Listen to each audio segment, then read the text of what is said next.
Hai guys, nama aku Restu. Aku adalah salah satu mahasiswa Indonesia yang sampai sekarang masih ada di Cina. Di video kali ini aku mau ngebahas salah satu berita yang sekarang lagi viral, masalah yang banyak diperbincangkan di mana-mana, baik di medsos, di TV dan lain sebagainya.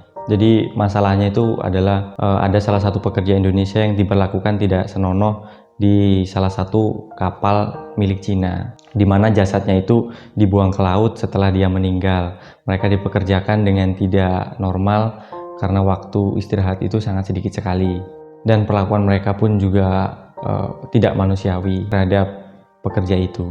Saya rasa kalian kalau udah nonton video ini pasti udah tahu lah masalahnya itu apa gitu kan. Jadi saya nggak perlu jelasin lagi tentang seperti apa masalahnya. Setelah saya melihat berita itu, saya juga merasa empati gitu guys, dimana itu adalah salah satu bagian dari warga negara kita. Kita juga pasti merasakan kesedihan yang mendalam gitu loh. Cuman di samping itu saya merasa sedih ketika saya melihat tanggapan masyarakat Indonesia melalui kolom komentar dan postingan mereka di media sosial tentang masalah ini, di mana mereka mengarah bahwasanya ini adalah masalah yang dibuat oleh negara Cina.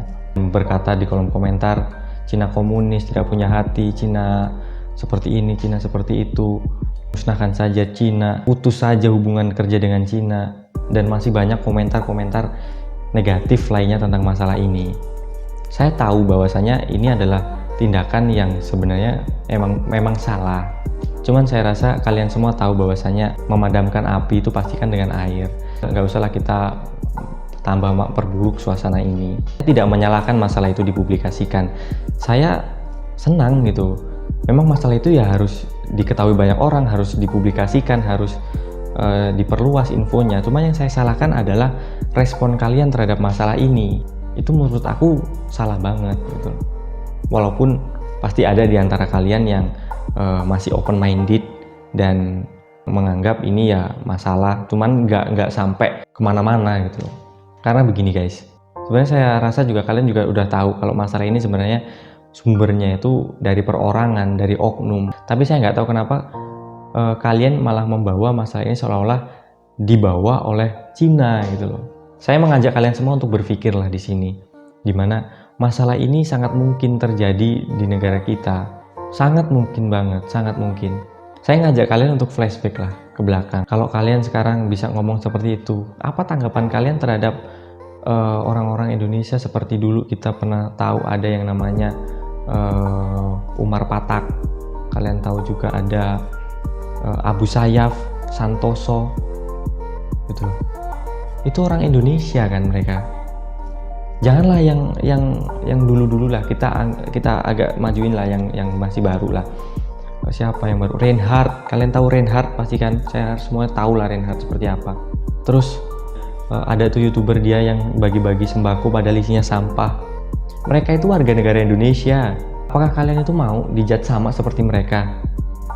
Enggak kan? Begitupun dengan Cina. Kalian menilai Cina dengan sudut pandang kalian, nggak melihat apa yang terjadi semuanya. Itu sudut pandang yang ada di otak kalian langsung mengarah ke sana gitu. Tolonglah sekarang tuh berpikir rasional, kita berpikir luas. Kita bahaslah masalah sebelumnya, di mana pada saat itu ada corona yang muncul kebetulan ada di Cina. Indonesia ngejudge Cina, banyak banget komentar yang masuk ke Cina, banyak banget. Bukan cuma dari golongan orang biasa, dari ustadz, orang-orang influencer yang berpendidikan, mereka juga melakukan hal yang sama gitu loh, yang mengkait-kaitkan masalah dengan masalah yang lain seperti penganiayaan lah, azab Cina lah dan lain sebagainya. Mereka nggak berpikir bahwasanya ini adalah masalah global yang sangat mungkin bisa terjadi di negara kita. Dan sekarang apa nyatanya? Terjadi beneran kan? Dan sekarang mana orang-orang itu? Nggak ada lagi kan suaranya. Jadi tolonglah, kebiasaan seperti itu harus kita hindari lah guys. Sebisa mungkin kita perbaiki diri.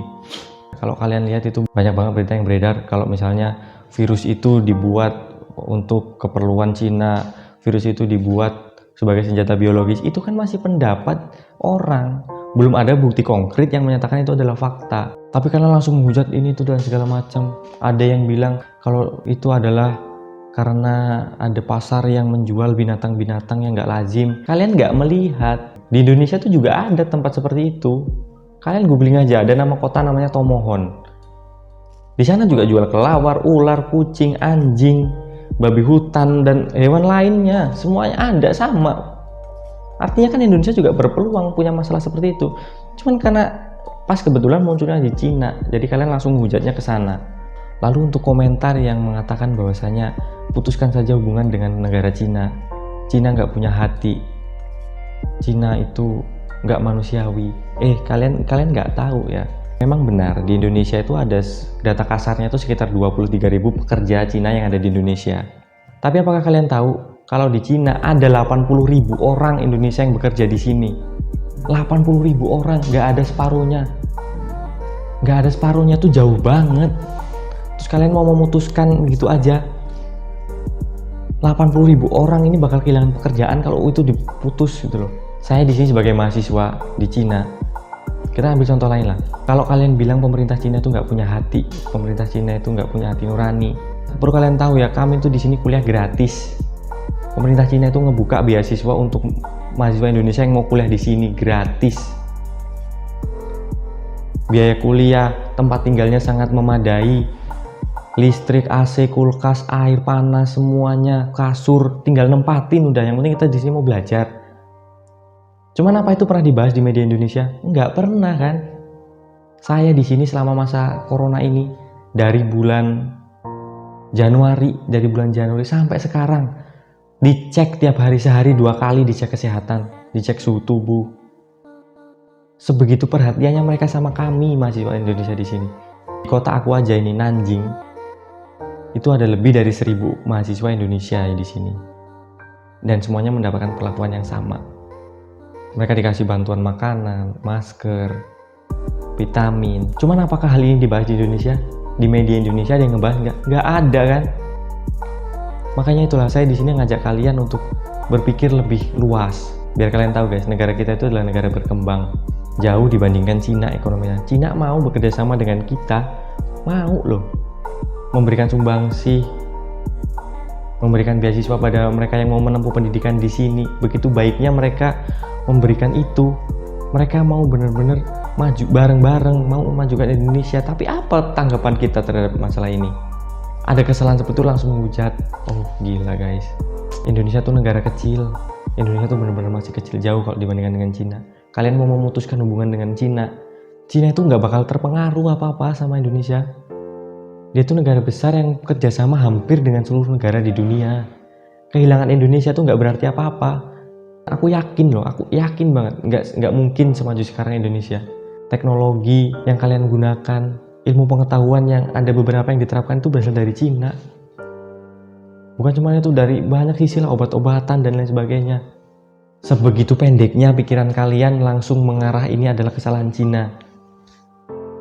Aku lagi tegaskan, ini adalah kesalahan oknum, ini adalah kesalahan orang perorangan. Indonesia juga berpeluang besar punya kesalahan seperti itu.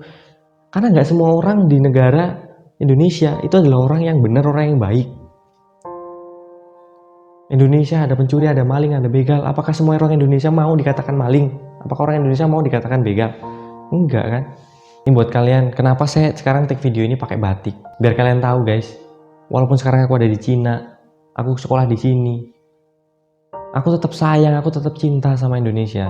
Seberapa cinta pun aku sama negara ini, dengan kemajuan teknologi, transportasinya, aku tetap pengen pulang ke Indonesia. Aku tetap kangen sama Indonesia. Aku tetap milih untuk hidup di Indonesia, tetap tinggal di sana. Dan aku nggak mau waktu aku pulang nanti negaraku tuh hancur gitu. Makanya, ayolah kita bareng-bareng buka pikiran kita. Jangan karena satu masalah kita melupakan 1000 kebaikan yang telah diberikan gitu. Aku nggak peduli videoku ada yang nonton atau enggak, tapi aku harap dari kalian yang nonton video aku bisa terbuka pikirannya, dan aku sangat berharap masih ada orang yang punya pola pikir seperti kami. Jangan melihat semua itu dari sisi buruknya, ada sisi baiknya guys. Kalian berkomentar boleh, cuman aku pengen kalian tuh berkomentar, komentarlah yang membangun, komentarlah dengan pikir panjang dan memikirkan dampak dari komentar kalian itu guys. Penduduk Indonesia tuh berapa sih? Di Cina ini 1,4 miliar.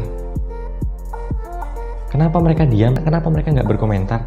Karena mereka lebih senang menyelesaikan masalah daripada memperpanjang masalah. Corona datang mereka diam, tahu-tahu udah kelar, udah membaik. Sedangkan kita masih belum tahu di Indonesia ini sampai kapan berakhir. Kita tuh harus lebih banyak bercermin lah, mempersiapkan diri terhadap masalah yang ada di luar, karena sangat mungkin banget masalah yang dari luar tuh terjadi di negara kita, sangat mungkin. Aku harap video ini bermanfaat buat kalian. Kalau emang kalian ngerasa video ini bermanfaat, kalian boleh share biar banyak orang di luar sana yang belum ngerti soal ini tahu gitu guys. Aku sangat berharap banget kalian merubah pola pikir kalian, sangat banget. Bukan karena aku sekarang di Cina terus aku ngebela negara ini, bukan, karena aku melihat sisi-sisi yang lain, nggak cuma ngelihat dari masalah ini aja. Kalau aku ngelihat masalah ini aja, oke, kita nggak ngelihat masalah yang lain. Emang ini salah banget, salah. Cuma kalau kita lihat diperluas pandangannya, kita bakal ngelihat sisi-sisi yang lain yang kalian nggak tahu guys. Seperti yang udah aku bilang tadi. Aku harap kalian semua paham dengan apa yang aku katakan. Pesan dari aku, jadilah netizen yang kritis guys, bukan cuma suka mengkritisi. Thank you guys.